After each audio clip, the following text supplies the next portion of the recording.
உங்களை ஒவ்வொரு முறையும் சந்திக்கின்ற பொழுது எனக்கு அது பெருமையாக இருக்கிறது. தமிழ்நாடு எங்க போனாலும் நான் நம் மக்கள் தர்மபுரி என்னுடைய சொந்தங்களை பற்றி தான் நான் சொல்லுவேன். நான் உங்களுடைய பெருமை, உங்களுடைய ஒற்றுமை, உங்களுடைய வீரம்.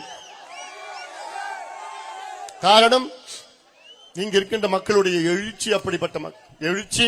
அதே வேளையிலே இந்த மாவட்டம் தமிழ்நாட்டிலே மிக மிக பின்தங்கிய மாவட்டம். எந்த வளர்ச்சியும் கிடையாது, எந்த முன்னேற்றமும் கிடையாது, எந்த தொழிலும் கிடையாது, எந்த வேலை வாய்ப்பும் கிடையாது. இந்த மாவட்டத்தில் உள்ள என் தம்பிகளும் என் தங்கைகளும் 3 லட்சம் பேர் வெளி மாவட்டம் வெளி மாநிலத்திற்கு வேலை தேடி வேலைக்காக சென்று அங்கே கொத்தனார் வேலை, கூலி வேலை, விவசாய வேலை, குவாரியில வேலை, ஹோட்டல்ல வேலை, பனியன் கம்பெனியில வேலை. ஆனால் அப்படிப்பட்ட தம்பிகளும் தங்கைகளும் இங்கு நில உரிமையாளர்கள், நிலம் வைத்திருக்கின்றவர்கள், 2 ஏக்கர் 3 ஏக்கர் 5 ஏக்கர் வச்சிருக்கிற என் தம்பிகள் தங்கைகள் எல்லாம் ஏன் இங்க தண்ணி இல்ல? விவசாயத்திற்கு இருக்குது, ஆனா இல்ல. சுத்தி மலையில இருக்கு, சுத்தி ஆத்துல இருக்கு. தமிழ்நாட்டிலே மிகப்பெரிய ஆறு காவிரி ஆறு நம் மாவட்டத்தின் மேற்கு எல்லையில ஓடுது. தமிழ்நாட்டின் 4வது பெரிய ஆறு தென்பெண்ணை ஆறு நம் மாவட்டம் வடக்கு எல்லையில ஓடுது. இப்படி தமிழ்நாட்டில எந்த மாவட்டத்திலையும் 2 பெரிய ஆறு ஓடுவது கிடையாது நம்ம மாவட்டத்தில். ஆனால் அந்த மாவட்டத்தில் அந்த ஆற்றில் உள்ள தண்ணிய நம்மளால் அனுபவிக்க முடியுதா? நம்ம குடிக்க முடியுதா? நம்ம விவசாயம் பண்ண முடியுதா? வெக்கக்கேடு. யாரு? ஆட்சியாளர்கள். 78 ஆண்டுகளாக நமக்கு சுதந்திரம் கிடைத்து இன்னும் நம் மாவட்டத்தில் ஓடுகின்ற அந்த ஆற்றை நம்மால் பயன்படுத்த முடியவில்லை என்றால் இவ்வளவு காலமாக ஆண்டவர்கள் வெக்கப்படணும், வேதனையா, அவமானப்படணும். இவ்வளவு காலமா என்னையா பண்ணீங்க? என்னையா பண்றீங்க? என்ன எதுக்கியா நீங்க நிர்வாகம்? எதுக்கியா உங்களுக்கு ஆட்சி? தென்பெண்ணை காலையில போன ஈச்சம்பாடி அணையை போய் பார்த்தேன். ஈச்சம்பாடி அணையில இன்னைக்கு பார்த்தா தண்ணி அவ்வளோ ஓடுது. தென்பெண்ணையில் ஓடுது. எங்க போகுது தண்ணி? கடலுக்கு போகுது. நாங்க கடல்ல விட்டா விடுவோம், உங்களுக்கு நான் கொடுக்க மாட்டோம்னு சொல்றது யாரு? இந்த கேடுகட்ட திமுக ஆட்சி, முதலமைச்சர் ஸ்டாலின். முந்தா நாள் போன மேட்டூர் டேம பார்த்தேன் போன வாரம். அந்த மேட்டூர் அணை இந்த 4 மாதத்துல 7 முறை நிரம்பி இருக்கிறது. மேட்டூர் அணை நிரம்பி இந்த தண்ணி எங்க போகுது? கடலுக்கு போகுது. கடல்ல தண்ணி விட்டா விடுவோம், நான் தருமபுரி மக்களுக்கும் சேலம் மக்களுக்கும் நான் தண்ணியை கொடுக்குமான்னு சொல்றது யாரு? கேடுகட்ட திமுக ஆட்சி, முதலமைச்சர் ஸ்டாலின். அப்போ எவ்வளவு வன்மம் உங்கள் மீது முதலமைச்சர் ஸ்டாலின் அவர்களுக்கு எவ்வளவு வன்மம் இருக்கிறது, எவ்வளவு கோபம். ஏன் தருமபுரி மக்கள் பாவப்பட்ட மக்கள்? நீங்க ஏதாவது பாவம் பண்ணிருக்கீங்களா? ஏன் இப்படி நமக்கு ஒரு சோதனை? ஏன் இந்த சோதனை? இவ்வளவு தண்ணி போகுது, கடல்ல போகுது. அந்த தண்ணிய இங்க ஒரு நீரேற்று மூலமா இங்க கொண்டு வரணும்னு எவ்வளவு கோரிக்கை, எவ்வளவு முறை நம்ம போராடி இருக்கிறோம். நம்ம கேட்கறது என்னையா?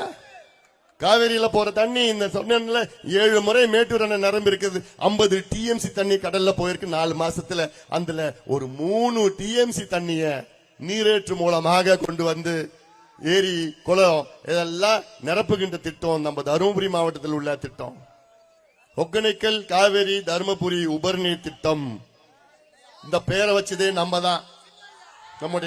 நம்முடைய நிர்வாகிகள், நம்ம வேலுச்சாமி உட்கள் நிர்வாகிகள் அத்தனை பேரும் ஆய்வு நடத்தி இந்த திட்டம் வர வேண்டும் என்று நீங்கள் என்னை உங்களுடைய நாடாளுமன்ற உறுப்பினராக தேர்வு பண்ணீங்க. 2014 எவ்வளவு எதிர்ப்புகள் மீறி என்னை மீது நம்பிக்கை வைத்து உங்களுடைய நாடாளுமன்ற உறுப்பினராக நீங்கள் எல்லோரும் சேர்ந்து தேர்வு செய்தீர்கள். அந்த நன்றியுடன் என் வாழ்நாள் முழுவதும் இருக்குமா. உங்களை மறக்கவே முடியாது. என்ன கடைசி காலம் வரைக்கும் என்னால மறக்க முடியாது. உங்களுக்கு நிச்சயமாக உங்கள் முன்னேற்றம் என்னுடைய நோக்கம், என்னுடைய லட்சியமாக. 5 ஆண்டு காலம் எவ்வளவு திட்டங்கள் சுத்தி வந்த இந்த பகுதிக்கு வந்தன. என்னோட நோக்கமே சுத்தி இருக்கிற தண்ணியை எடுத்துட்டு வந்து உங்க வீட்டு கிணத்துல 30 அடியில தண்ணி வரணும். முடியுமா? என்னால முடியும், என்னால கொண்டு வர முடியும், என்னால அதை செய்ய முடியும். உங்க வீட்டு போர்ல, உங்க நிலத்துல இருக்கிற போர்ல 100 அடி 80 அடி 60 அடி தண்ணி என்னால கொண்டு வர முடியும், என்னால முடியும். ஏன்னா சுத்தி தண்ணி இருக்கு. ஆனா அந்த தண்ணிய நம்ம பயன்படுத்துவது கிடையாது. எவ்வளோ திட்டம் இந்த பகுதி, இந்த சுத்தி இருக்க தருமபுரியில. காலையில போய் பார்த்தேன், ஈச்சம்பாடி நீரேற்று திட்டம் 50 ஆண்டு கால கோரிக்கை. அது பக்கத்துல சேனேகால் திட்டம், அது 30 ஆண்டு கால கோரிக்கை. அதன் பக்கத்துல வள்ளி மதுரை அணைய அது உயர்த்துகின்ற திட்டம், அது எவ்வளவு காலமா கோரிக்கை. இன்னும் தள்ளி போனா அந்த பக்கம் சிட்லிங் அந்த பகுதியில் இருக்கு, அங்க சிட்லிங் ஒரு டேம் கட்டணும், அது இது இல்ல. பொதியன் பள்ளம் திட்டம், ஆனைமடு திட்டம், வாணியார் உபரிநீர் திட்டம், தொப்பையார் உபரிநீர் திட்டம், இந்த பக்கம் பஞ்சபள்ளி அணை திட்டம், அந்த பக்கம் எண்ணேகோல் புதூர் தும்பலி திட்டம், ஜெகநாதன் கோம்பை திட்டம்.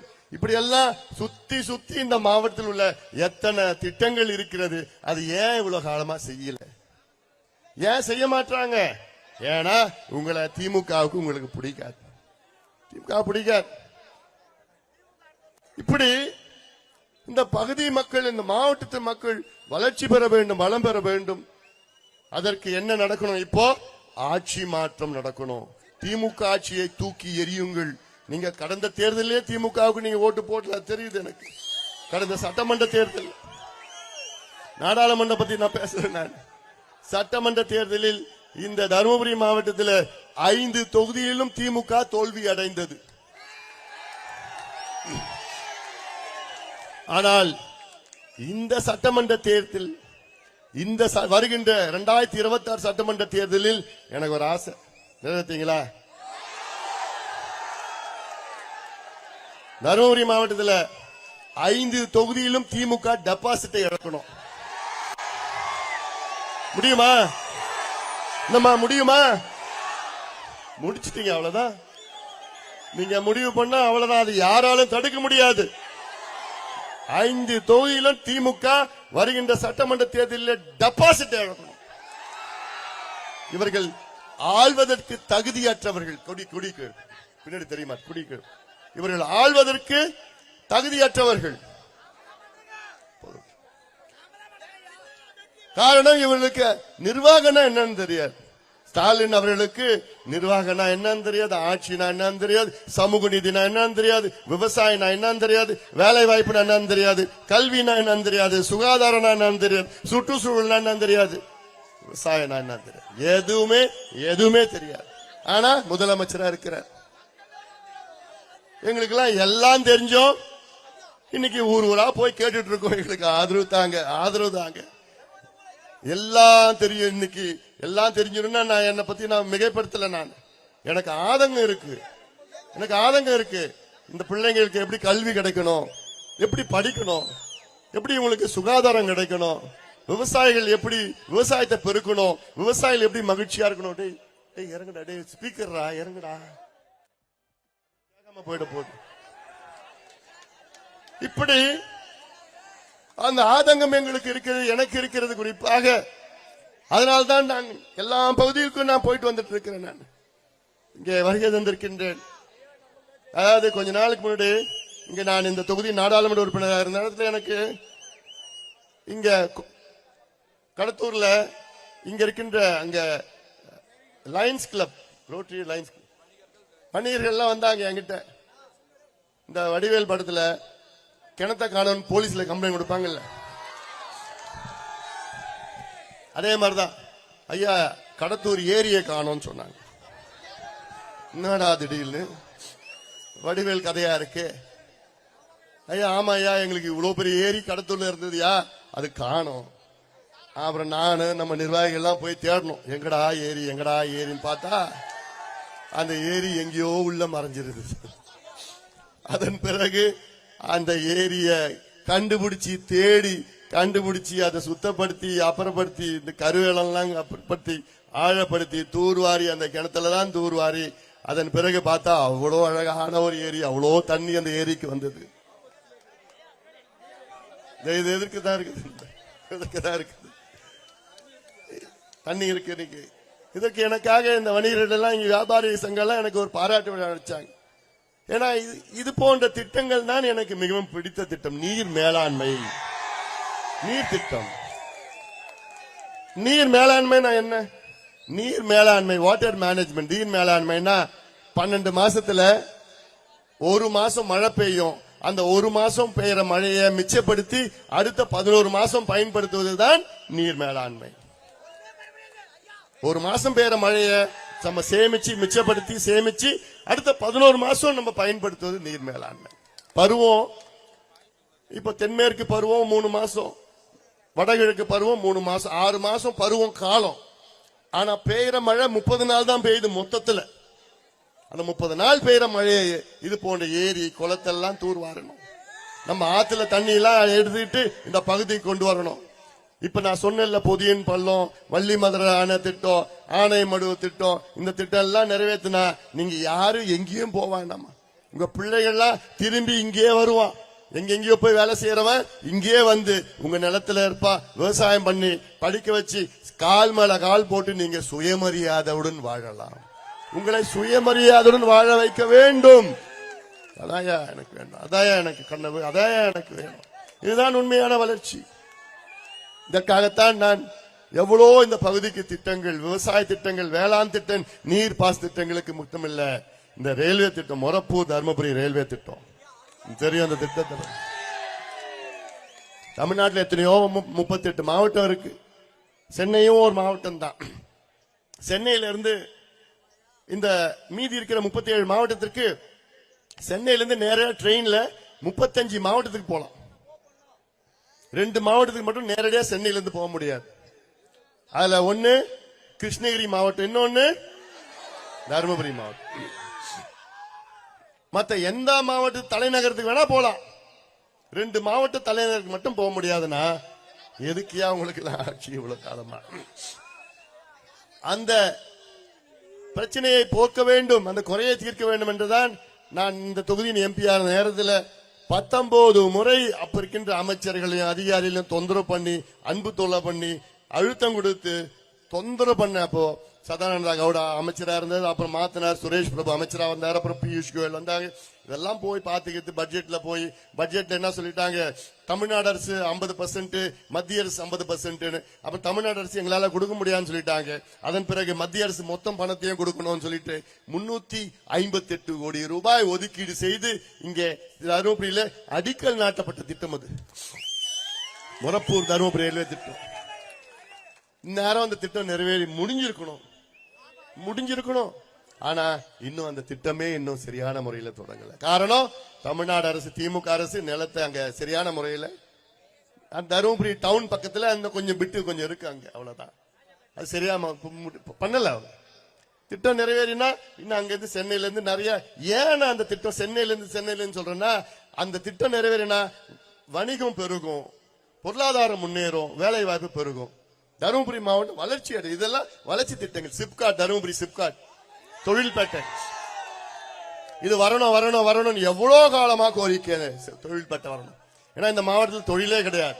ஆனா இதே ஸ்டாலின் அவர்கள், முதலமைச்சர் அவர்கள் என்ன சொல்றாரு தெரியுமா? எங்கள் ஆட்சியில், அவங்க ஆட்சி, திமுக ஆட்சி, 4.5 ஆண்டு கால ஆட்சியில தமிழ்நாட்டில் 11,32,000 கோடி ரூபாய்க்கு தொழில் முதலீடு நடைபெற்று இருக்கிறது என்று ஸ்டாலின் அவர்கள் ஒரு புதிய பொய்யை சொல்லிட்டு இருக்கிறார். நான் கேட்கிறேன், முதலமைச்சர் ஸ்டாலின் அவர்களே, நீங்க சொல்றீங்க தமிழ்நாட்டில் 11,32,000 கோடிக்கு தொழில் முதலீடு நடந்திருக்கு. அதுல எத்தனை பைசா தொழில் முதலீடு தருமபுரி மாவட்டத்தில் நடந்திருக்கு? நான் ரூபாலாம் கேட்கல. 11,32,000 கோடியில எவ்வளவு முதலீடு தருமபுரி மாவட்டத்தில் நடைபெற்றிருக்கிறது என்று கேட்டா எவ்வளவு? 0 அப்போ இந்த மாவட்டத்தின் மக்கள் மீது எவ்வளவு வன்மம் ஸ்டாலின் அவர்களுக்கு, முதலமைச்சருக்கு. 11,32,000 கோடி தமிழ்நாடு முழு முதலீடா, தருமபுரியில எவ்வளவு? 0. அப்ப என்னையா நீ பண்ற, என்னையா மக்கள், என்ன நிர்வாகம், என்ன ஆட்சி பண்ணிட்டு இருக்கிறீங்க? ஏன் இந்த மக்கள் மீது அவ்வளவு கோபம் உங்களுக்கு, அவ்வளவு வன்மம்? காவேரியில ஓடுற தண்ணியே நீங்க குடிக்கிறதுக்காக எவ்வளவு போராட்டம் பண்ணும். நம்ம மேடையில் இருக்கிற அத்துணை நிர்வாகிகளும் எத்தனை முறை சிறைக்கு சென்றார்கள். ஐயா தலைமையில் எவ்வளவு மனித சங்கிலியிலிருந்து போராட்டிலிருந்து அங்கிருந்து எவ்வளவு அந்த எல்லையிலிருந்து இந்த எல்லையிலிருந்து மனித சங்கிலி பட்டநாம போராட்டம் ஆர்ப்பாட்டம் என்னென்ன பண்ண. எதுக்கு? கடல்ல போற தண்ணி வீணா போற தண்ணி நாங்க குடிக்கணும்னு, அதுக்காக குடிக்கிறதுக்காக தண்ணி குடிக்கிறதுக்காக நம்ம மாவட்டத்தில் 2 ஆறு போகுது, அதுல ஒரு ஆத்து தண்ணி நாங்க குடிக்கணும். எவ்வளவு கொடுமை இது, எவ்வளவு கொடுமை இது. அதற்கு எவ்வளவு 30 ஆண்டு காலம் போராட்டத்துக்கு பிறகு அப்புறம் 98ல அந்த திட்டத்தை அறிவிச்சாங்க. என்னது? ஒகேனக்கல் கூட்டு குடிநீர் திட்டம் அறிவிச்சு 10 ஆண்டுகளுக்கு பிறகு அதுக்கு அடிக்கல் நாட்டுறாங்க. அதுவும் ஒரு பை எலெக்ஷன். அதன் பிறகு 2013 இந்த திட்டம் அறகுறையா செயல்படுத்துறாங்க. ஆனா அது அறகுறையா வந்துட்டு தான் இருக்குது. 6 நாள் 8 நாள் 10 நாளுக்கு ஒரு முறை தண்ணி வருது. அந்த தண்ணியும் நிலத்தடி தண்ணி ரெண்டும் கலந்து கொடுக்கறான், டேங்க்ல ஏத்துறான். எதுக்கியா தண்ணி கொடுக்கற? இந்த தண்ணி கொடுக்கறதுக்கே காரணமே நீங்க குடிக்கிற தண்ணியில புளோரைடு என்ற நச்சு பொருள் இருக்கு. Fluoride, fluorosis. ஏன்னா அது சிரிச்சாலே தெரியும். நான் ஒரு நாள் ராமேஸ்வரம் போயிருந்தேன். அப்போ அப்துல் கலாம் அவர்கள் இறந்துட்ட பிறகு அங்க அவர் அடக்கம் பண்ணப்போ நாங்க பிரதமர் எல்லாம் போனாங்க, கூட நான் போயிருந்தேன். அப்ப போனா நான் அந்த நிகழ்ச்சி முடிச்சதுக்கு பிறகு நான் போனா ஒரு பையன் பார்த்து என்ன சிரிச்சான். ஐயான்னு பார்த்து சிரிச்சான். சிரிச்ச உடனே பார்த்தேன், டேய் தருமபுரியாடான்னு கேட்டேன். ஆமா ஐயா. பார்த்தா மஞ்சள் பல்லு மஞ்சள். என்னடா பண்றேன்னா நீங்க கொத்தனார் வேலை. அப்போ இந்த நீங்க இங்க குடிக்கிற தண்ணியில புளோரோசிஸ் புளோரைடு இருக்கு. அது குடிச்சா உங்க பல்லு மட்டும் இல்ல, உங்க எலும்பெல்லாம் தேஞ்சு போயிடும், ஆயுள் குறையும். இதெல்லாம் எவ்வளவு பிரச்சனைகள் இருந்தோம். 2 ஆறு இந்த மாவட்டத்தில் போற தண்ணிய உங்களுக்கு கொடுக்கறதுக்கு சுதந்திரம் அடைந்து கிட்டத்தட்ட 70 ஆண்டுகளுக்கு பிறகுதான் இவர்கள் கொடுக்கின்றார்கள் என்றால் இவங்களுக்கு என்னையா நிர்வாகம் தெரியுது? உங்களுக்கு உங்களை பத்தி என்ன அக்கறை இருக்குது? இப்ப பார்த்தா அந்த 2வது திட்டம் கொண்டு வந்திருக்கணும், அதை இல்ல. இப்ப அதை 3வது திட்டமா அறிவிச்சிருக்கிறாங்க ஒரு பேருக்குன்னு. வெறும் அறிவிப்பு தான் வந்திருக்குது. ஆனா அதுல 7000 கோடி அறிவிச்சிருக்கிறாங்க. ஒகேனக்கல் கூட்டு குடிநீர் திட்டம் 3, அது 2 தான். 3 அறிவிச்சிருக்கிறாங்க. அதுல 7000 கோடின்னு சொல்லியிருக்கிறாங்க. 7000 கோடியில 8400 கோடி. அந்த 8400 கோடியில மத்திய அரசு கொடுக்கிறது 2400 கோடி, தொழில்துறை கொடுக்கிறது 500 கோடி, தமிழ்நாடு அரசு கொடுக்கிறது 0 கோடி. தமிழ்நாடு அரசு ஒரு பைசா கொடுக்கல. மீதி ஜப்பான் ஜைகா கொடுக்கறான், ஜப்பான்காரன் கொடுக்கறான் மீதி பணத்தை. அந்த ஜிஎஸ்டி மட்டும் தான் இவன் கட்டுறான் தமிழ்நாடு அரசு. ஆனா சொல்றதெல்லாம் நாங்கள் ஒகேனக்கல் குடிநீர் கூட்டு குடிநீர் திட்டத்தை கொடுக்கிறோம். எவ்வளவு பொய்ய சொல்றான், எவ்வளவு பொய்ய சொல்லிட்டு இருக்கிறான். பொய்ய தவிர வேற எதுவும் கிடையாது. ஸ்டாலின் அவர்களே, கடந்த சட்டமன்ற தேர்தலுக்கு முன்பு நீங்கள் என்ன வாக்குறுதி கொடுத்தீர்கள் மக்களுக்கு? நாங்கள் ஆட்சிக்கு வந்தால் 100 நாள் வேலைவாய்ப்பு திட்டத்தை 150 நாட்களாக உயர்த்துவோம் என்று சொன்னாங்களா இல்லையா? அதாவது இந்த 100 நாள் வேலைவாய்ப்பு திட்டம் தமிழ்நாட்டில் 85 லட்சம் பேர் பதிவு பண்ணிருக்கிறாங்க. அதுல 75 லட்சம் பேருக்கு தான் வேலை கிடைக்குது. இந்த வருஷம் 45 லட்சம் பேருக்கு தான் வேலை கொடுத்திருக்கிறாங்க. அதுவும் எவ்வளவு நாள் திரும்ப கொடுத்திருக்கிறாங்க? எவ்வளவு நாளா இருக்கும்? வெறும் 9 நாள். வெறும் 9 நாள் தான் தமிழ்நாட்டில் திமுக அரசு இந்த ஆண்டு அந்த 100 நாள் திட்டத்தை கொடுத்திருக்கிறாங்க. 9 நாள். ஆனா சொன்னது எவ்வளவு நாள்? 150 நாள் கொடுப்போம். எவ்வளவு பெரிய பொய்ய சொல்லியிருக்கின்ற ஸ்டாலின் அவர்களே. இருக்கு உங்களுக்கு, இந்த தேர்தலில் இருக்கு உங்களுக்கு இருக்குது. நாங்கள் ஆட்சிக்கு வந்தால் கல்வி கடன் ரத்து, நகை கடன் ரத்து, விவசாய கடன் ரத்து. இப்ப உங்களை ரத்து பண்ண போறாங்க மக்கள். எவ்வளவு பொய், எவ்வளவு பொய். நாங்கள் ஆட்சிக்கு வந்தால் நீட்டு தேர்வு ஒரே வாரத்தில் ரத்து. நீட்டு தேர்வு ரத்து பண்ணிட்டாங்கள. நீட்டு கைய நீட்டு தான் தெரியும் லஞ்சம் வாங்கறதுக்கு. இந்த நீட்டு தேர்வுலாம் அதெல்லாம் அதுக்கு 1 கோடி கையெழுத்தான், இப்படி 10 கோடி கையெழுத்து. தினமும் வசனம் பேசி பேசி என்ன தமிழ்நாடு மக்கள் நான் முட்டாள்களா, ஏமாளிகளா அப்படின்னு நினைச்சிட்டு இருக்கிறாங்க 2 பேரும். நிச்சயமா கிடையாது, நிச்சயமா கிடையாது. நாங்கள் ஆட்சிக்கு வந்தால் அரசு வேலைகள் 5.5 லட்சம் வேலைகளை நாங்கள் நிரப்புவோம். 38,000 வேலைகள் கொடுத்திருக்கிறாங்க, நிரப்பியிருக்கிறாங்க. கொடுத்தல புதுசா உருவாக்கல, கொடுத்து நிரப்பியிருக்கிறாங்க. இப்படி நாங்கள் ஆட்சிக்கு வந்தால் தனியார் தொழிற்சாலைகள் வேலை வாய்ப்பில் 75 விழுக்காடு உள்ளூர் இளைஞர்களுக்கு நாங்கள் கொடுப்போம் என்று சட்டத்தை கொண்டு வருவோம். கொண்டு வந்தாங்களா? இல்ல. நாங்கள் ஆட்சிக்கு வந்தால் மாதம் மாதம் மின் கணக்கெடுப்பு நடத்துவோம், மின்சார கணக்கு மாசம் மாசம் எடுப்போம். அப்படி இந்த யோசனையை சொன்னதே யாரு? பாட்டாளி மக்கள் கட்சி. நாம சொன்னோம் மாசம் மாசம் உங்களுக்கு கணக்கெடுப்பு நடத்தினா, மின்சார கணக்கெடுப்பு நடத்தினா உங்க மின்சாரம் கட்டணம் 30% இருந்து 50% குறையும். அதுக்காக மாசம் மாசம் 2 மாசம் ஒரு முறை எடுத்தா யூனிட் மேல ஏறும். 100 யூனிட்டுக்குன்னா டபுள், 500 யூனிட்னா அப்புறம் ட்ரிபிள், 1000 யூனிட்னா அதுக்கு மேல போகும். மாசம் மாசம் எடுத்தாலே குறைஞ்சு போயிடும். இப்ப நான் கேட்டேன், ஏன் மாசம் மாசம் கணக்கெடுப்பு நடத்தலன்னு கேட்டா, நாங்க ஸ்மார்ட் மீட்டர் வந்தாதான் எடுப்போம், டிஜிட்டல் மீட்டர் வந்தாதான் எடுப்போமா. ஸ்மார்ட் மீட்டர் அது எப்பயா வரும்னா 3 வருஷம் ஆகும். நீ இருக்கிறதே இன்னும் 4 மாசம் தான். அப்புறம் நம்ம ஆட்சி வரப்போகுது. 4 மாசத்துல நம்ம ஆட்சி வரும். அந்த ஸ்மார்ட் மீட்டருக்கு ஒரு டெண்டர் விட்டானுங்க. அந்த டெண்டர் விட்டு இப்ப அந்த டெண்டரை ரத்து பண்ணிட்டாங்க. ஏன் தெரியுமா? அப்போ அந்த ஸ்மார்ட் மீட்டர் டெண்டர் வந்த நேரத்தில் நம்ம சுதந்திர போராட்டத்தில் அந்த ஒரு தியாகி ஒருத்தர் இருக்கா. சுதந்திர போராட்டத்தில் அங்க ஜெயிலுக்கு போயிருக்காரு ஒருத்தர். யாரு? செந்தில் பாலாஜி என்ற ஒரு தியாகி. 471 நாள் ஜெயிலுக்கு போயிருக்கிறார். எதுக்கு? நம்ம சுதந்திர போராட்டத்துக்காக, நாட்டு மக்களுக்காக ஜெயிலுக்கு போன முன்னாள் அமைச்சர் செந்தில் பாலாஜி அவர் உள்ள இருந்தார். அப்போ டெண்டர் விட்டாங்களாம். இப்ப வெளியில வந்துட்டாரு. அந்த டெண்டர் ரத்து பண்ணிட்டு இவர் டெண்டர்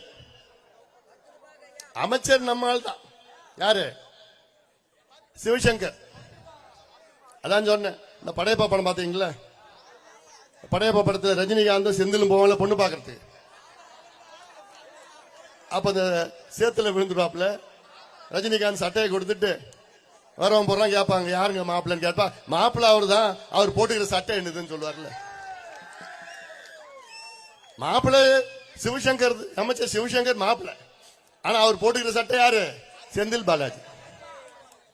அவர் செந்தில் பாலாஜி என்ன சொன்னாரோ சிவசங்கர் கையெழுத்து போட்டுதான் ஆகணும். வழி இல்லை, இல்லைன்னா அமைச்சரா வச்சிருக்க மாட்டாங்க. இப்படி கொள்ளையோ கொள்ள அடிச்சுக்கிட்டு நாசம் பண்ணிட்டு இருக்கிற ஒரு ஆட்சி கேடுகட்ட ஆட்சியா, கேடுகட்ட ஆட்சி, தரமற்ற ஆட்சி, ஊழல் ஆட்சி. எது பார்த்தாலும் காட்சி, எது பார்த்தாலும் லஞ்சம், கொள்ளையோ அடிச்சிருக்கிற திமுகவை தூக்கி எறியுங்கள். இன்னும் 6 மாதத்தில் நம் கூட்டணி ஆட்சி, நம்ம ஆட்சியா, நம்ம ஆட்சி, நம்ம ஆட்சி. தமிழ்நாடு முழுவதும் நான் இந்த 100 நாள் போயிட்டு வந்துட்டேன், பார்த்துட்டேன். மக்களுடைய மனநிலையை பார்த்துட்டேன். சாதாரண கோபம் இல்ல, மக்கள் ஆத்திரத்தில் இருக்கிறான். வருடம் தேர்தல் பார்த்துக்கிறேன் திமுகவை. இவ்வளோ கோபத்துல நான் இது வரைக்கும் நான் பார்த்தது கிடையாது. இப்ப திமுகவை எதிர்த்து ஒரு அலை வீசி கொண்டிருக்கிறது. இந்த அலை கொஞ்சம் கொஞ்சமா தேர்தல் நெருங்க பேரலையா மாறி சுனாமியாக மாறி திமுகவை தூக்கி எறியும். தேர்தலில் திமுகவை சுனாமி அலை, மக்கள் உடைய எதிர்ப்பு அலை, திமுக எதிர்ப்பு அலை சுனாமியாக மாறும். அது உறுதியா மாறப்போகுது. அதான் சொல்லிருக்கேன், நம்ம ஆட்சி வரட்டும். 6 மாதத்துல இந்த திட்டம் நான் சொன்னேன்ல, புதியன் பள்ளம் திட்டம், ஆனைமடுவு திட்டம், சீனகால் திட்டம், ஈச்சம்பாடி அந்த நீரேற்று திட்டம், வள்ளிமதுரை அணை திட்டம், அப்புறம் தொப்பையார் உபரிநீர் திட்டம், வாணியார் உபரிநீர் திட்டம், அப்புறம் இந்த எண்ணெய்கோல் புது தும்பலடி திட்டம், பஞ்சப்பள்ளி அணை திட்டம், எல்லாத்துக்கும் மேல என்ன திட்டம்? ஒகேனக்கல் காவேரி தர்மபுரி திட்டத்தை நாம் நிறைவேற்றுவோம்.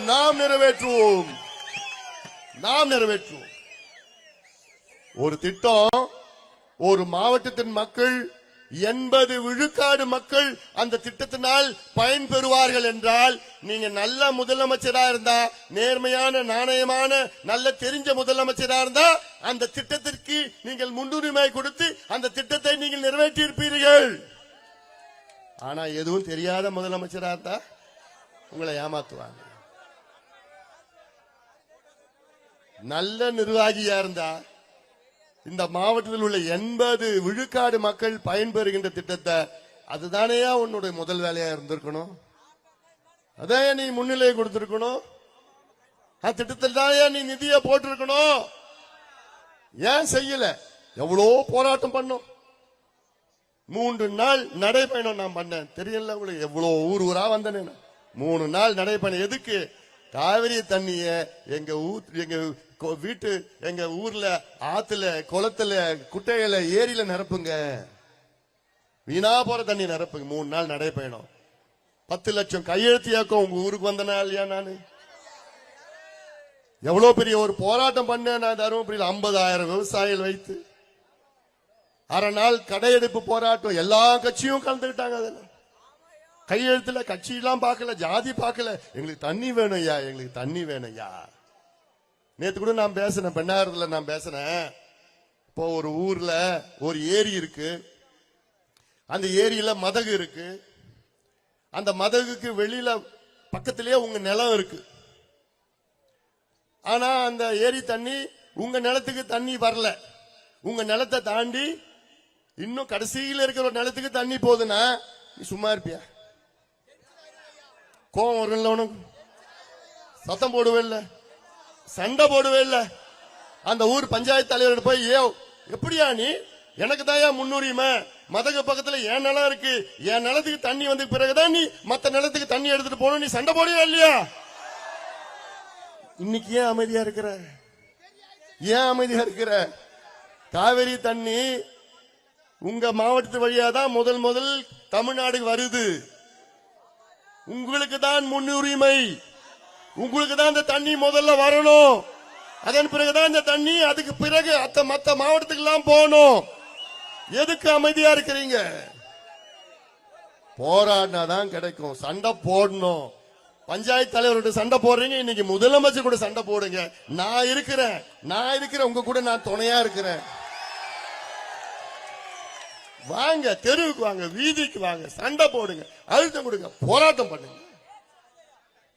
எனக்கு தான் என் முன்னுரிமை, முதல் உரிமை எனக்கு தான்.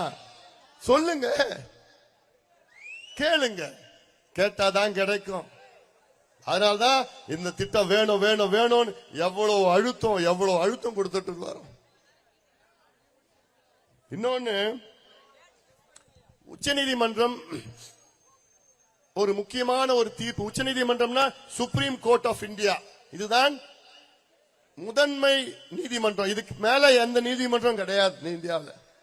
அப்படிப்பட்ட உச்ச நீதிமன்றம் ஒரு தீர்ப்பை வழங்கி இருக்கிறது. அந்த தீர்ப்பு வழங்கி 1316 நாள் ஆகுது.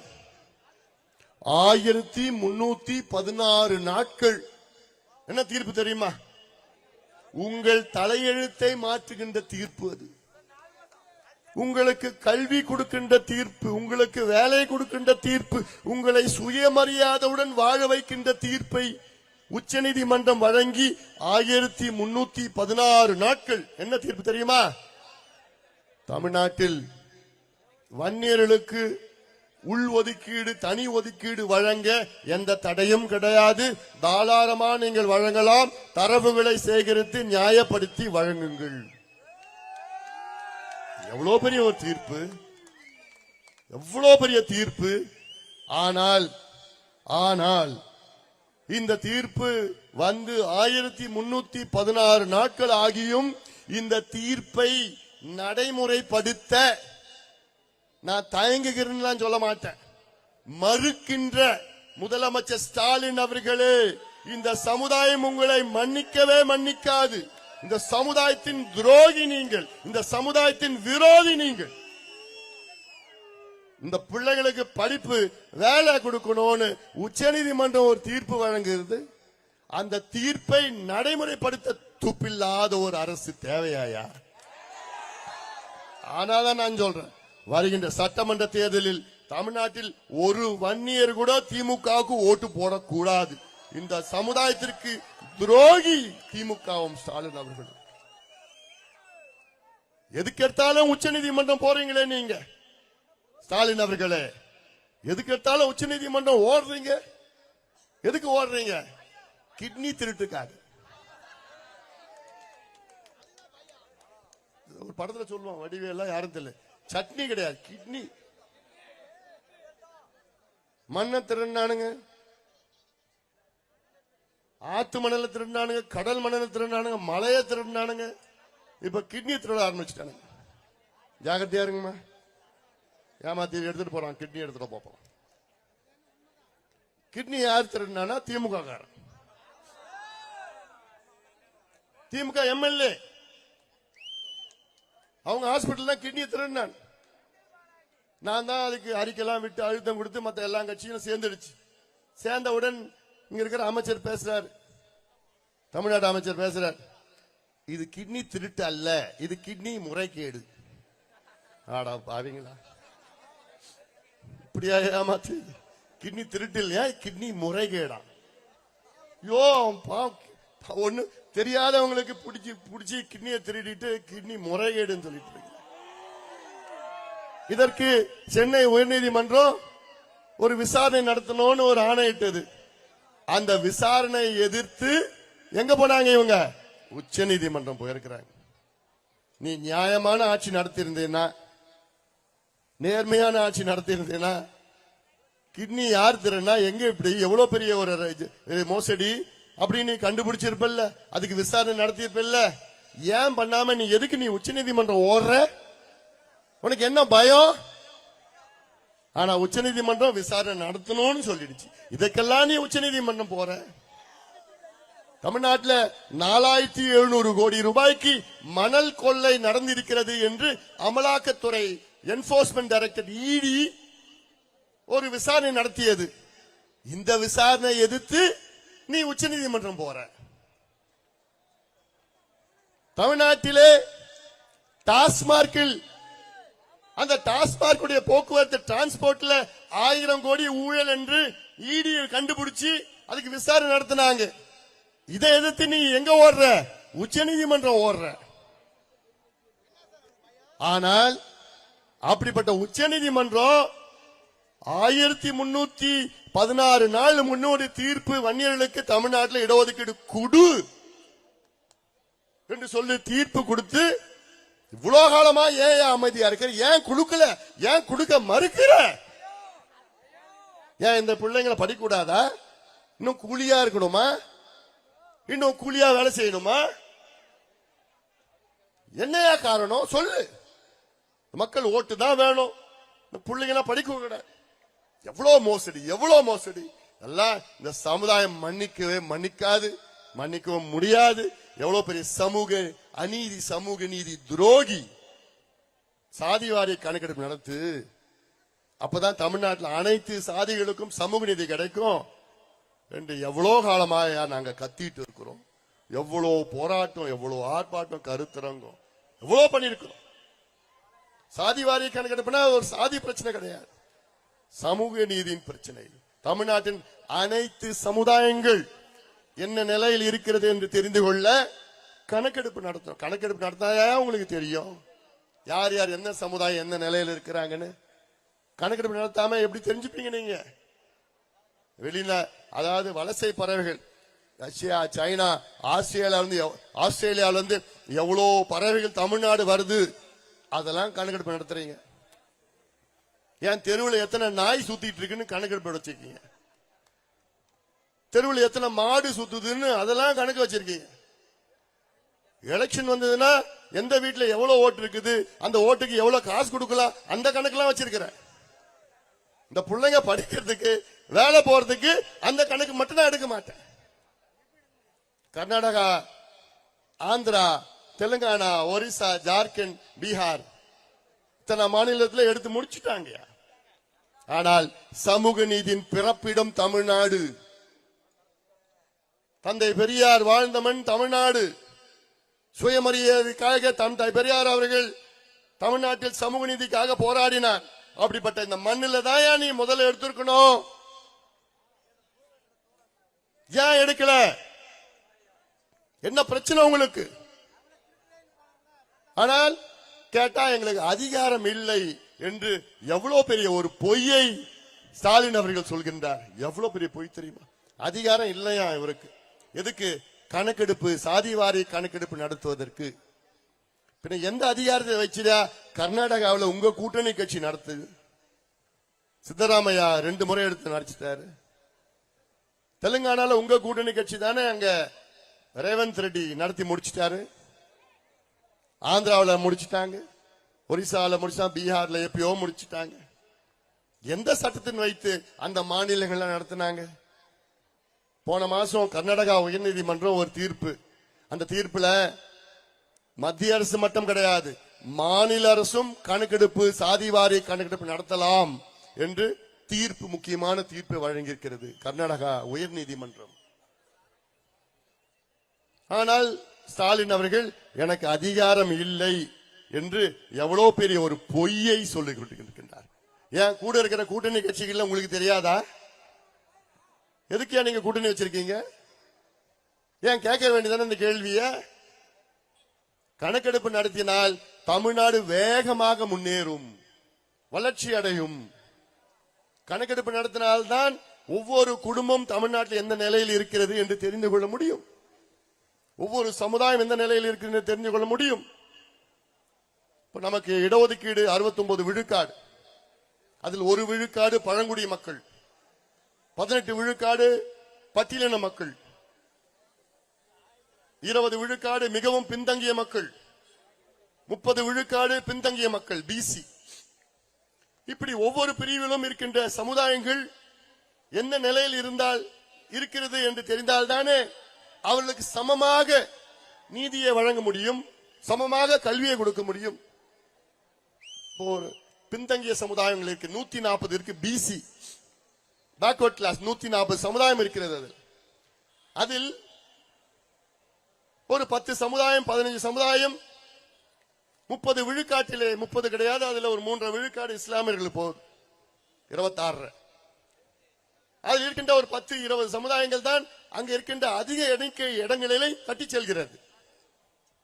மீதி இருக்கிற 100க்கு மேல் சமுதாயங்களுக்கு சரியான முறையில் இடம் கிடைப்பது கிடையாது, படிப்பு கிடைப்பது கிடையாது, வேலை கிடைப்பது கிடையாது.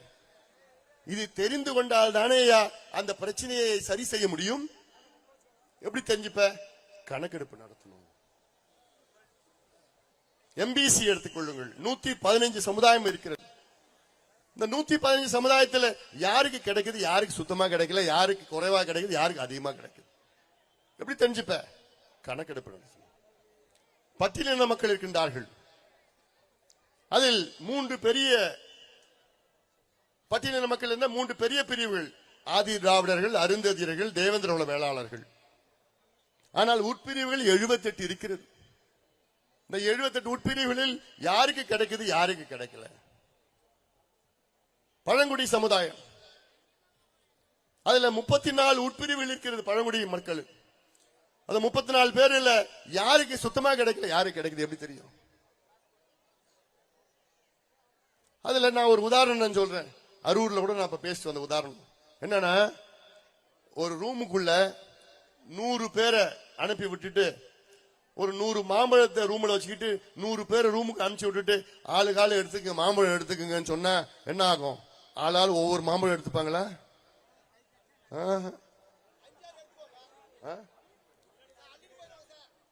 அரசாங்கம் மாதிரி வாட்டு சாட்டமா இருந்ததுன்னா 5 எடுத்துப்போம். நம்ம வேலுசாமி மாதிரி கொஞ்சம் சுமாரான வாட்டை 2 எடுத்துப்பாங்க. நம்ம செந்தில் இருக்கான் தடிய 10 எடுத்துப்பான். அந்த மாதிரி யாருக்கு பலம் அதிகமோ வாட்டு சாட்டம் வரும், அவங்க பிடிப்பாங்க மாம்பழத்தை. இப்படி இப்படி கொஞ்சம் அப்படிலாம் இருக்கிறான் பாரு, பாவம். அவன் எண்ணி பார்ப்பான், உள்ள மோதி பார்ப்பான், ஒண்ணுமே கிடைக்காது. பெண்களுக்கு சுத்தமா கிடைக்காது. இப்ப நடக்கிறது அப்படிதான். இப்ப நடக்கிற பிசி பேக்வர்ட் கிளாஸ்ல 140 சமுதாயத்துல அங்க அந்த சமுதாயத்துக்குள்ள இருக்கின்ற பின்தங்கிய சமுதாயங்கள் போட்டி போட முடியல. எம்பிசில 115 சமுதாயத்துல சில பேர் மட்டும் எடுத்துட்டு போறாங்க. அந்த சில பேர் யார் தெரியுமா? சில பேர் இப்போ நகரத்துல அங்க ஒரு பணக்கார அப்பா, அவர் புள்ள கான்வென்ட்ல படிக்க வைக்கிறார். கான்வென்ட்ல படிச்சு எம்பிபிஎஸ் கோச்சிங், நீட் கோச்சிங் 5 லட்சம் செலவு பண்றார். இல்ல படிச்சு வேலைக்கு போனோம், UPSC TNPSC, civil service, IIT அப்படிலாம் இந்த என்ட்ரன்ஸ் எக்ஸாமுக்காக 10 லட்சம் 20 லட்சம் செலவு பண்றார் பணக்கார அப்பா. ஆனா கிராமத்துல குப்புசாமி முனுசாமியோட புள்ள, விவசாயி புள்ள, கவர்மெண்ட் ஸ்கூல்ல தமிழ் மீடியத்துல படிக்குது. அந்த புள்ள படிச்சு இந்த டவுன்ல படிக்கிற அந்த பணக்கார அப்பா அந்த புள்ளை கூட போட்டி போட முடியுமா? முடியுமா? ஆனா 2 பேருமே எம்பிசில தான் வருவாங்க, 2 பேருமே பிசில தான் வருவாங்க. எப்படி போட்டி போட முடியும்? முடியாது. அதுல எப்படி சரியான முறையில உங்களுக்கு சீட்டு கிடைக்கலன்னு எப்படி தெரியும்னா கணக்கெடுப்பு நடத்தினாதான் தெரியும். அந்த கணக்கெடுப்பு நடத்தி இந்த முனுசாமி குப்புசாமி பிள்ளைக்கு உள் ஒதுக்கீடு கொடுக்கணும். எம்பிசில உள் ஒதுக்கீடு கொடுக்கணும். பிசில அந்த பிசி 30% பிசிய 6 8 பிரிங்க, எம்பிசிய 3 4 5 பிரிங்க. அந்த பட்டியலின எஸ்சிய 18% 6 7 8 பிரிங்க. 2% 2% 3% பிரிச்சாதான் இல்லாதவர்களுக்கு தனித்தனி பிரிவுல போட்டாதான் அவங்க போட்டி அவங்களுக்குள்ள போட்டி போட்டு வர முடியும். இதுதான் சமூக நீதி. இதுக்கு என்ன வேணும்? கணக்கெடுப்பு வேணும். இந்த கணக்கெடுப்பு எப்படி நடத்தலாம்? எவ்வளவு நாள் ஆகும் கணக்கெடுப்பு நடத்துவதற்கு? 2 மாசம் ஆகும். எவ்வளவு செலவாகும்? 500 கோடி செலவாகும். தமிழ்நாடு பட்ஜெட் எவ்வளவு ஒரு வருஷத்துக்கு? 4.5 லட்சம் கோடி. அது 500 கோடி தமிழ்நாடு அரசுக்கு பெரிய பணம் கிடையாது. 3 லட்சம் அரசு ஊழியர்கள் 2 மாதத்துல தமிழ்நாட்டில் உள்ள 8 கோடி மக்களுடைய கணக்கை எடுத்து முடிச்சிடலாம். அவங்க நிலவரத்தை எடுத்து முடிச்சிடலாம். 8 கோடி மக்கள், 2 கோடி குடும்பம், 2 கோடி வீட்டுக்கு போய் கணக்கெடுப்பு நடத்துவது 2 மாதத்துல எடுத்து நடத்தி முடிச்சுட்டு அந்த ஒவ்வொரு சமுதாயம் எந்த நிலையில் இருக்கிறது, சமுதாயத்துக்கு இடஒதுக்கீடு மட்டுமில்ல, சமுதாயத்தில் இப்ப மலை குறவர்கள் இருக்கிறாங்க வச்சுக்க, எவ்வளவு பேர் இருக்காங்க. இந்த கணக்கெடுப்பு நடத்தி முடிச்சு ஒரு வீட்டுக்கு போறாரு, 2 கோடி வீடு இருக்கு, 2 கோடி வீட்லயும் போயிட்டு இந்த கணக்கெடுப்பு நடத்தி இந்த வீட்டுல எத்தனை பேர் இருக்காங்க கேட்பாங்க, கேள்வி கேட்பாங்க. சரி, இந்த வீட்டுல எந்த மதத்தை சார்ந்தவர்கள், அதுல எந்த ஜாதியை சார்ந்தவர்கள், இந்து மதமா எந்த ஜாதி, சரி இந்த ஜாதியா அந்த எந்த உட்பிரிவு, இதுல ஏத்திப்பாங்க. எத்தனை பேர் இருக்கீங்க? 5 பேர் இருக்கிறோம். சரி, 5 பேர்ல எத்தனை பேர் படிச்சிருக்கிறீங்க? அல்ல 3 பேர் படிச்சிருக்கிறோம். எத்தனை பேர் வேலைக்கு போயிருக்கிறீங்க? 2 பேர். அல்ல எத்தனை பேர் அரசு வேலை? ஒருத்தர். தனியார் வேலை இன்னொருத்தர். இந்த வீடு உங்க வீடா, சொந்த வீடா, வாடகை வீடா? இந்த வீடு குடிசை வீடா, கல்லு வீடா, இல்ல ஓட்டு வீடா? வீட்டுல எத்தனை பாத்ரூம் இருக்கு? பாத்ரூம் இருக்குதா இல்லையா? எத்தனை இருக்குது? அந்த பாத்ரூம்ல தண்ணி வருதா? குடிக்கிறதுக்கு நேரடியாக குழாயில தண்ணி வருதா? மின்சாரம் இருக்குதா? சோலார் இருக்குதா? இந்த வீட்டுல சைக்கிள் இருக்குதா? பைக் இருக்குதா? ஆட்டோ ரிக்ஷா இருக்குதா? கார் இருக்குதா? டிராக்டர் இருக்குதா? நிலம் வச்சிருக்கீங்களா? இப்படி எல்லாம் ஒரு 70-80 கேள்வி ஒவ்வொரு வீட்லயும் போய் கேட்டு அதுல கம்ப்யூட்டர்ல ஏத்தணும். ஏத்திட்டா டேட்டா, இதான் டேட்டா. இந்த டேட்டா பட்டன் தட்டினா தமிழ்நாட்டில் எத்தனை மலை குறவர்கள் இருக்கின்றார்கள் பட்டன் நமக்கு அப்படியே லிஸ்ட் வரும். இந்த மலை குறவர்கள் எத்தனை பேர் படிச்சிருக்கிறாங்க, எத்தனை பேருக்கு சொந்த வீடு, எத்தனை பேர் குடிசை வீடு, எத்தனை பேர் அரசு வேலை, எத்தனை பேர் தனியார் வேலை, பட்டன் அப்படியே டேட்டா. வன்னியர்கள் எத்தனை பேர் இருக்காங்க, எந்த நிலையில இருக்கிறாங்க, பட்டியலினத்தை சார்ந்தல் எந்த நிலையில இருக்கிறாங்க, முடித்திருத்துங்க சமுதாயம் எந்த நிலையில இருக்கிறது, கவுண்டர்கள் வெள்ளாள கவுண்டர் எத்தனை நிலையில இருக்காங்க, செட்டியார்கள் முதலியார்கள் எல்லா சமுதாயத்திலும் அப்படியே டேட்டா எடுத்துட்டு என்ன பண்ணணும்? அந்தந்த சமுதாயத்துக்கு ஏற்ப திட்டங்களை வகுக்கணும், நலத்திட்டங்களை வகுக்கணும், இடஒதுக்கீடை மாற்றி அமைக்கலாம், சமூக நீதி நிலைநாட்டலாம். இதுதான் சிம்பிளானது. சிம்பிளானது. இதை நான் செய்ய மாட்டேன், இதை நான் செய்ய மாட்டேன்னு சொல்ற முதலமைச்சர் எங்கேயாவது பார்த்திருக்கீங்களா? எவ்வளோ அநியாயம் பண்றாரு, எவ்வளோ சமூக அநீதி, சமூக நீதி துரோகி. நான் பார்க்க சமூக நீதி துரோகி. நானும் எவ்வளோ தொண்டை தண்ணி வத்தி நானும் பேசிட்டு ஆனா பேசத்தை நிறுத்த மாட்டேயா, பேச உங்களுக்கு சமூக நீதி கிடைக்கின்ற வரை நான் போராடி கொண்டிருப்பேன். ஆனா அதுல எனக்கு ஒரு வருத்தம் இருக்கு. எவ்வளவு காலமாயா இது போன்று தெரியாதவர்களுக்கு கிட்ட நான் போய் கேட்டுட்டு இருப்பேன். என்ன கேட்க வச்சுக்கிறீங்களா? நீங்க எல்லாம் ஒன்னா சேர்ந்து ஒற்றுமையா என் பின்னால வந்தா நான் இந்த கேட்கிற நிலையை மாறி குடுக்கின்ற நிலைக்கு நான் வர வேண்டும். இவங்க கிட்ட கேட்க தேவையில்லையா, கேட்க வேண்டாம் ஐயா. கொடுக்கிற நிலையை நம்ம கையெழுத்து போடணும். அந்த நிலை வரணுமா வேண்டாமா? வர வைப்போம். நீங்கள் வர வைக்க வேண்டும். அதற்கு எல்லோரும் வாருங்கள், என் பின்னால் வாருங்கள். நான் அதிகாரம், ஆட்சி அதிகாரம் அதை பத்தி எனக்கு கவலையே கிடையாது. எனக்கு வேண்டியது இங்க இருக்கின்ற பிள்ளைகள் எல்லாம் படிக்கணும், வேலைக்கு போகணும், மான மரியாதை, சுயமரியாதையுடன் வாழ வேண்டும். சுயமரியாதையுடன் வாழ வேண்டும். அதான் உண்மையான வளர்ச்சி.